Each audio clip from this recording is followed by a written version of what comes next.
So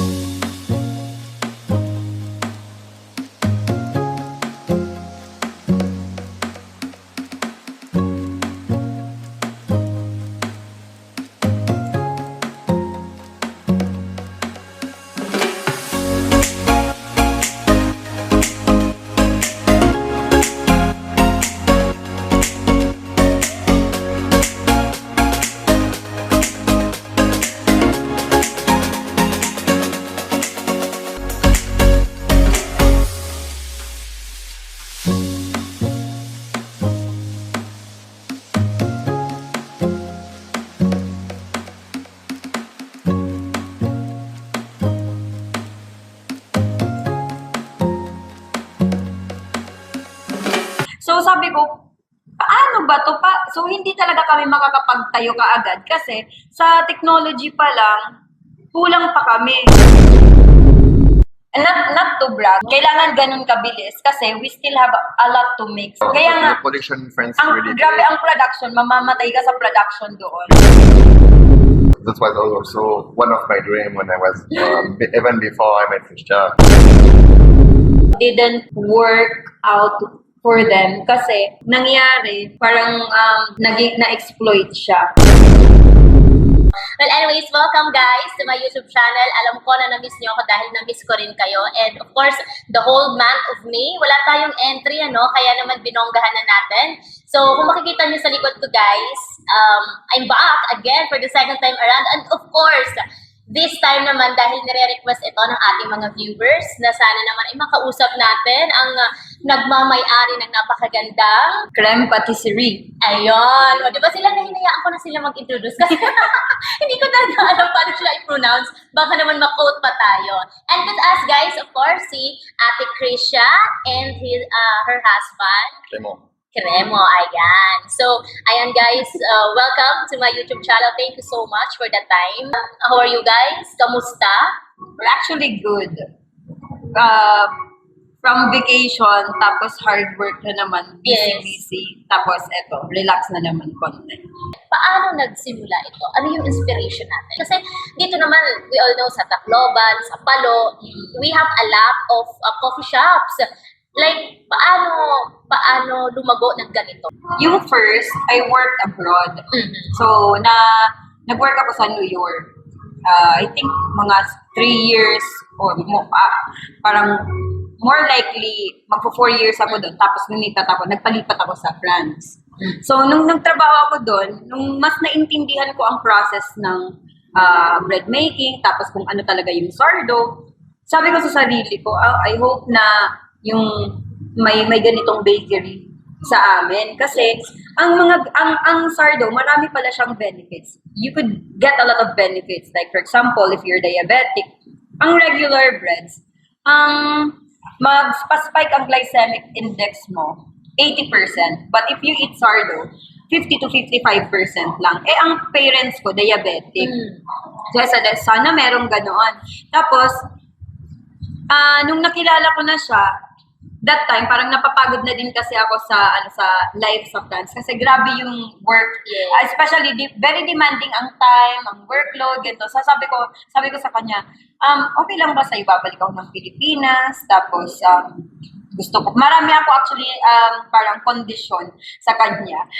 Kasi, di ba, ang mga guys, natatakot sila sa commitments. Yes. So, para malaman ko kung talagang seryoso siya sa akin, I gave him right away na gusto ko magkaanak, ganitong edad, tapos gusto ko magkapamilya, ganitong edad, gusto ko magkaroon ng bakery, ganito, tapos babalik ako ng Pilipinas. So sabi niyang okay, dito na talaga siya parang na-picture na namin na ganito pala ang gusto naming bakery. Bakit sa parents ko lang, pwede naman pala namin i-share din sa community sa lahat. Kasi at least magkakaroon ng option ang mga tao sa mas healthier version ba ng mga breads kaysa sa how do you say, na used to, what we used to na mga bakeries. Pero hindi ba kayo natakot magsimula ng ganito? I was more scared of Clement, that he might not like it here because we're used to bakeries that are fast selling ang mga products. Yes, exactly. Diba? So sabi ko sa kanya, Me, I wasn't really scared because I was already like prepared kung ano yung i-expect ko. But I was not really expecting that much kasi alam ko na naman kung sino yung mga pupuntahan kong tao. Thank you mga friends ko. Alam ko na kung sino yung mga pupuntahan kong tao para matulungan din ako sa venture na to. So I'm most likely sa kanya ako like baka ma-board siya dito or you know, baka What's iwan the culture of the Philippines? culture. Oh, yun yung mas fear ko. So, ang ginawa ko, sabi ko sa kanya, mag-online muna ako. Ibebenta ko muna siya sa mga kilala. Hindi totally nag-build kayo. No, ng- not right away. Not right away. Kasi of course, i-experiment pa naman. We went through like maybe a year of experimentation of Oh yeah. sa weather, kung paano namin babaguhin ang process, sa ingredients. Because, Flowers. yeah, because we don't have the same ingredients sa France, tapos Yeah, dito. oo. So, sabi ko, ang isang problema is, mga, like sa France, example, sa France, it's mga type 45, type 55, type 65. Sa New York, Reliance, Hammer. Dito, sa atin, all-purpose flour, Yes, hard wheat, tapos, Sugar. di ba, All-purpose. yun lang. Parang tatlo lang ata yung alam ng tao dito, all-purpose flour. Yung mga regular ba, ano Yes. saying lahat baka mabash ako. All-purpose flour, cake flour, and then hard wheat. Bread or bread flour. Yun lang. So sabi ko, paano ba to pa? So hindi talaga kami makakapagtayo kaagad kasi sa technology pa lang, kulang pa kami. Hindi namin alam kung saan namin hahanapin yung mga ingredients. Yun. So, nag-experiment kami. Tapos kung ano lang muna yung first namin na parang napa-perfect, sabi ko, okay, eto lang muna ang ibenta natin. This is what we're going to sell. So we started selling our viennoise. That was the first one that we've sold. Tapos, okay naman ang pagkaka-receive ng mga tao. And then, next was mga ciabatta. That one, nasa taas. Yung ciabatta. And then, we were shocked that customers were actually just coming kasi nare-refer na kami ng mga friends namin. So, we didn't actually had a hard time opening. Kasi sure na may customers talaga kami. Thank you, friends. Earlier, Ate said that she was afraid when you go here. What makes you payag? What to made you stay come here? here?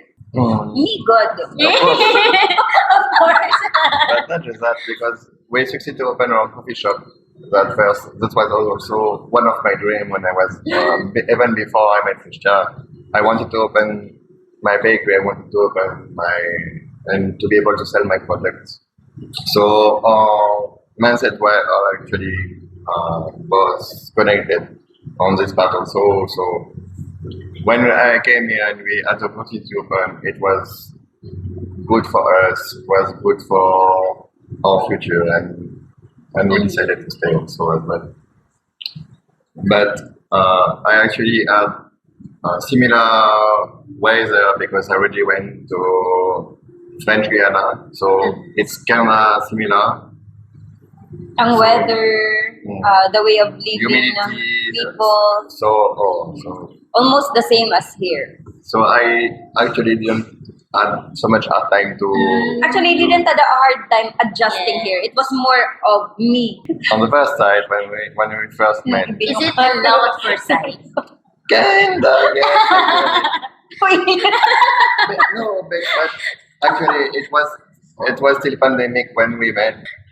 Actually, she was begging. I was the manager of the store. She came to my store to make a replacement for one of my bakers. That was when I went to talk to the baker's guy. She was there. She was baking. She was making the baguette. And so we when our eyes crossed before we met. My general manager already explained to me we have a new baker. She's here. She's from New York and she's Oo, so But you know already that she was from Philippines. no. not really. Sabi ko sa kanila, kahit 1 minute lang yan, na ma-waste mo pag gumagawa ka ng breads, ang balik niyan, 1 hour. 1 hour ang delay mo. Really? Ganun talaga pag gumagawa na. Yes, kasi, not to brag, but I could shape, nung nagta-timer kami, pag nag-shape kami ng baguette, nakakapag-shape ako ng baguette 300 in 30 minutes. Kailangan ganun kabilis kasi we still have a lot to mix and a lot to shape, a lot to divide, a lot to bake. Oh my God. So, kaya nga, the production in France is ang really grabe great ang production, mamamatay ka sa production doon. because when bread is in France is like rice in Philippines. You're eating it at every meal. Yes. So we eating a lot of breads. So, ang line nila sa mga The bakeries. production is grabe. really huge. So, hindi ba sila din nahirapan na kayo pupunta na ng Pilipinas? So, syempre, No, not really. No, not really. paano niyo yun pinagpaalam sa kanila? Actually, Going back here na, me, I messaged Chef Eric Kaiser if I could meet him like for the last time in person. I could go to his office because I want my book signed. basically, nung pumunta ka ng New York, trabaho talaga yun? Or No. nag-aaral ka muna? Nag-aral ako ng culinary. Mhm. Tapos, nung this was opened, ito pa lang ang building noon, this one. Parati kami nag-headbang nagla-clash kami ng mom ko. Kasi ang hirap makipagtrabaho sa family, especially kung yung mom mo, yung boss mo. Tapos yung isa kong kapatid, umuwi dito. So, syempre, hindi naman maiiwasan sa magkakapatid, di ba, na Yes. sometimes may inggitan, or Yes. ba't siya yung favor ni mama, or, you won't understand those things because also you're young. At saka immature, we don't really see the bigger picture. Pero I'm really glad kasi natuto talaga ako. Kumbaga parang hearing those stories, parang sinasabi mo na yung pagre-rebelde in a way sa Filipino natin. Kumbaga binalik mo siya na positive. Kaya Yes. sa merong cream patisserie Oh. ngayon. Balikan natin yung story. Year 2022, you started Oo. dito talaga, na-establish na ito. When we opened in 23, but we started in 24. No, yeah. We opened 2023. We did. May? Officially. May 6.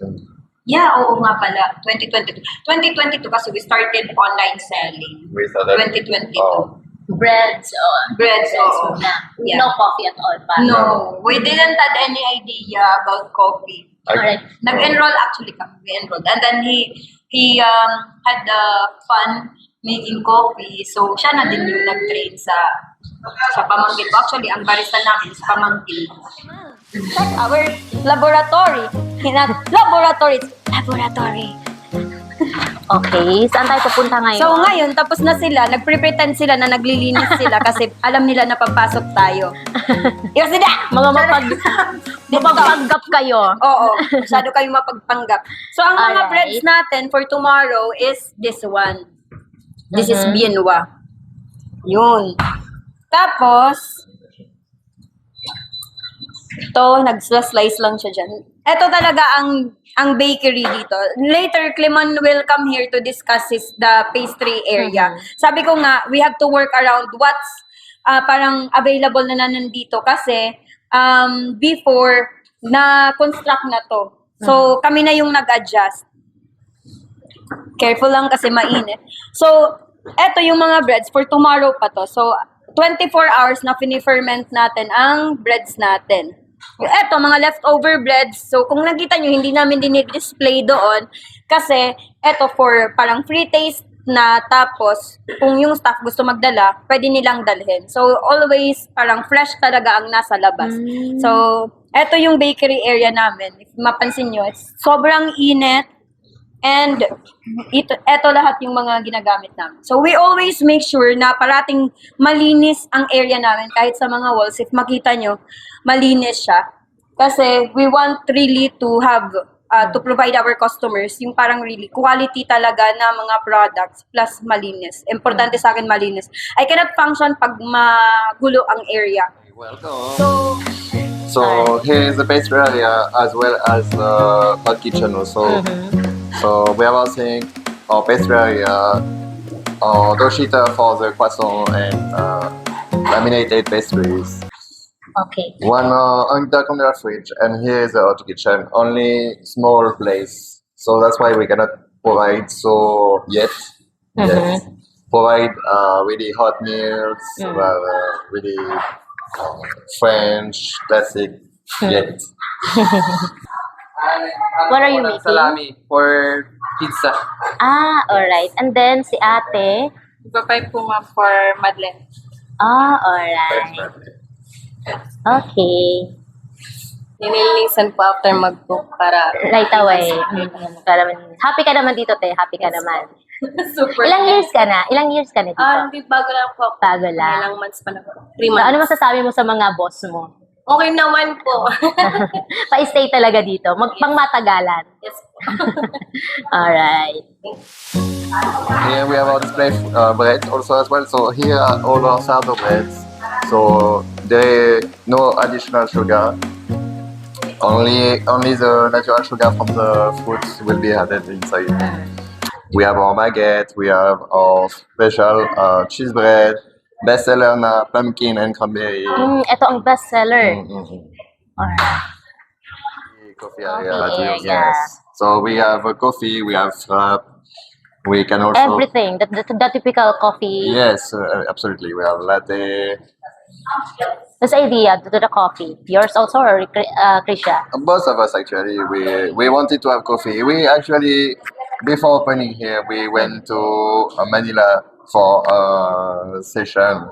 We went to a reformation for coffee because we were beginner in the subject. So before opening, we wanted to know our subject, to know what we were talking about, and also if from time to time, like it happened already, if one of our barista is not here, we can also do the coffee instead.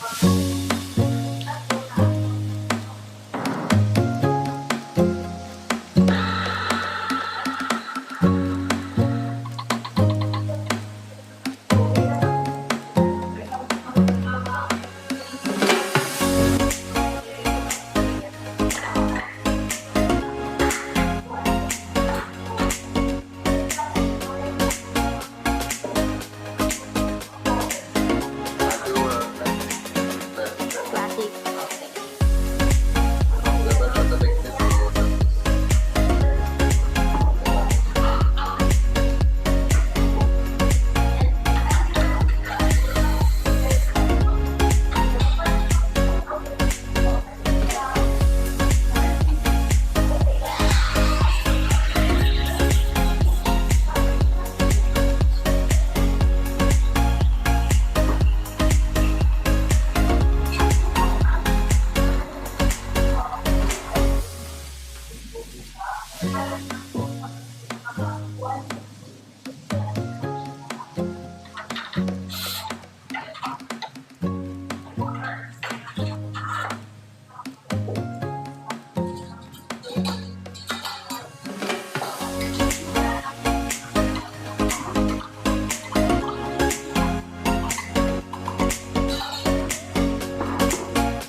Sa building na to, ilan ang na-accommodate? So, here, I'm not really sure kasi matagal na ako hindi nagmamanage dito. But we have 16 rooms in Rooms. total.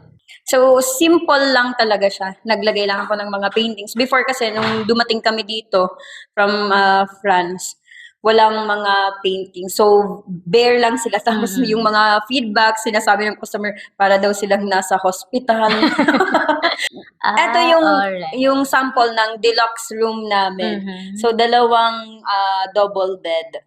Uy, ang bango ah. Oo. So, yan, ganito yung setup natin. Tapos, ito naman yung So, yung bathroom. bathroom. So, simple lang siya. Very simple, minimal lang. So, this is the restaurant area. Alfresco siya. Mhm. Yan. Tapos yan si Ate Monette. New siya dito. Tapos kitchen. Tapos, dito na tayo. So, sinabi ko nga sa inyo kanina, ang landscape dito, wala siyang, hindi siya naka-landscape. Kasi we wanted to look more natural talaga. So, eto yung pool area. May langka tayo dito. We have rambutan. So, Wow! kung ano lang yung mga gustong ilagay ng parents ko. Tapos, bamboos. Pero masyado na tong parang matatanda na tong mga puno na to. So, eto lang yung area natin dito. So, eto yung dormitory rooms natin, pati sa taas. Good for 6 to 8 people naman yung pwede dito. So, if may barkada or big families, pwede yan dito. Tapos, eto naman yung family room. Sa taas yung family rooms namin, good for 5 naman siya. Tapos, 4 yung bed dyan, individual. Function hall. Yun. Very, lang siya. Maliit lang siya na resort. Hindi siya gaano kalaki. So, yun yung parang ipupush namin for this year. Yung restaurant talaga. Kasi sayang naman yung galing ng chef namin na hindi man lang parang na-showcase kung gaano siya kagaling magluto or kung gaano kasarap yung food nila dito. Actually, ang mga nagturo sa chef namin is yung mom ko. Yung isang chef namin dito, from waiter, server siya before, like 2013. Tapos, tinuruan siya ng mom ko magluto. Homegrown. Kasi we want to promote mga people na homegrown na dito talaga. Kasi they will know more the process, kung paano makitungo sa mga katrabaho din nila. At saka, syempre, why will we get sa labas kung meron na dito, tas may Yes. potential, di ba? Yun. So, Yung food sa resto, parang ano din, kumbaga locally, or Yes, are you going Filipino- to din sa mga French, ganyan? no, Filipino cuisine siya. Kaya nga nakakatawa kasi pag may dalawang pasta. So, kung bet mo yung European na pasta, pwede siya dito. Kung gusto mo naman Filipino na pasta, doon Dito siya lang. mag-order. Yes. Ito yung pinaka-pogi naming supervisor. Happy ka naman dito. Oo. Ilang years ka na? 1 year pa lang siya dito, pero nag-waiter na siya sa amin since he was 17 years old. Ngayon, 30 ka na? Oh, now he's already 30. Imagine that. Ito yung pinakamayaman namin kasi siya yung humahawak ng pera. Ngayon, mamaya, magiging poor na naman siya. Wala na siyang pera pa ng sweldo ka na. Yes. So, eto na yung bakery natin. Eto yung lahat ng mga nandito, hindi po sila display. Ay, oo, i-clear natin yan. Kasi kanina ako din actually, nung unang dating ko, ang lalaki ng tinapay, parang hindi mo naman mauubos Hindi yan. siya display. Bale, dyan nakalagay ang sourdough breads natin. Basta may label, hindi siya parang hindi siya display. Yung pinakita ko nga kanina, ito yung mga leftover breads namin from yesterday, yung hindi mga nabenta. Tapos yung iba naman, binibigay namin sa staff namin. Tapos, if ever may gustong bumili, we sell it also at 50%. 50% off. Pero most likely, pag sa staff namin, binibigay lang namin. Para, of course, maalam din nila ang product knowledge. They know how it tastes. Para alam din nila kung paano ibenta ang parts. Clemon has a lot of specializations. Kasi when he was, can you say, like, you tell your history, like, how did you become a pastry chef? From 14 years old? Oh, Yeah, 14 years old. Ganun sila. I began at 14 years old, but not as a pastry, as actually a baker. A baker. Yeah, at 14 years old, I had in my school in France. It's like a experiment class. So you do bakery, you do pastry, you do cooking, you do butchery, or like this. You can try actually what you like. But I began at first during this class. I was assigned as a baker, and during this year of learning, I switched to pastry because I felt pastry is a bakery. So at 15 years old, I began my apprenticeship for 2 years as a pastry cook, and I continued again for one year to make it deeper into pastries, still in Paris. And after that, I moved out a bit already. I went to south of France to learn for chocolate. So 1 year or so as well. I went back to near to Paris to learn for cooking. And that's the time after I went to French Guiana in the South America. So I moved out. They opened the store there with his friend, but it didn't work out for them kasi ang nangyari, parang na-exploit siya. So, ang nangyari, they don't give him day off, tapos parang binax out na lang siya. So, he had to go back to France kasi he don't want to do it anymore. Tapos the pandemic was on his bikes on this time, so I had 2 days to pack because French Guiana is also part of France, and France was closing The border. airports, So, he the really, airports. yeah, so he really need to go back to France. I needed Like, to go back to madali. France, so I went back really quick. But it's good kasi nakilala ko siya. Yeah. Kasi Nag-operate ba kayo dito 24/7? Or No. may ano lang? Mondays were closed. Tapos, Every Monday. Every Monday yan. Why? Kasi gusto nila sabay, oh, princess, come here. Do you want to... Because dito Princess, come here. You join us. Come here. because here in the So, Philippines, right? Pag Monday, ito siya ang spokesperson. Halika dito, te. I Bakit? said, Bakit? sabi sa Ayaw kanya, mo? mag-ano, dalawa naman ang baker natin, mag-ano na tayo, para yung day off natin, para mag-open na tayo, whole week. Oo. Sabi niya, ayaw ma'am. Sabi ko, bakit? Ang sagot mo, gusto ko sabay-sabay tayo. Kasi pag may mga lakad, kasi talagang umaalis kami. We go like for mga Kasama sila. Oo, kasi we treat them parang barkada. Kasi sabi ko sa kanila, ang setup kasi namin dito, funny ba? Kasi parati kaming magkakasama, tapos rarely na sila lumalabas, with your friends. So sabi ko, then why not tayo na lang yung magbabarkada? Pero we really have fun. Pag umaalis ka, talagang walwalan, tawa. Yan sila, mga funny yan. Kumbaga sa kanya na din Sa kanya. desisyon. Sa kanya yung desisyon. Okay, Sa sabi mo eh. It's also an advantage like this. Also Advantage, on schedule. yes. Kasi, We have Monday fixed on schedule like this. They can be here every time. pero that's true. Kasi parang kawawa naman yung may Ano pa yung gusto mong ibigay sa mga tao? Ano pa yung na-foresee natin in the future na? We started 22 and 25 na ngayon.